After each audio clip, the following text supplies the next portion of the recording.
Welcome to On Chemistry. This is 365 Chemistry series. Daily one question for you. Here you have anisole, ortho position you have bromine, and you have malonic ester. Then you are using LDA. You have to guess what will be the final product.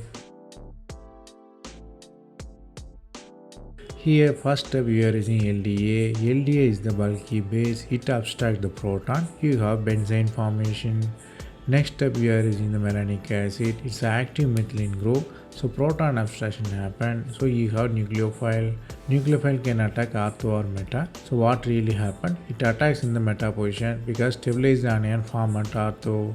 OMe often considered CF3. So anion form near O-methyl group. Then the anion considers hydrogen.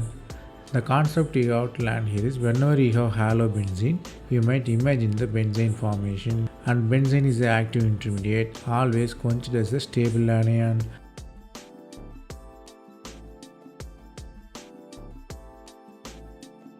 That's all from this video. Thanks for watching. If you have any suggestion, comment below.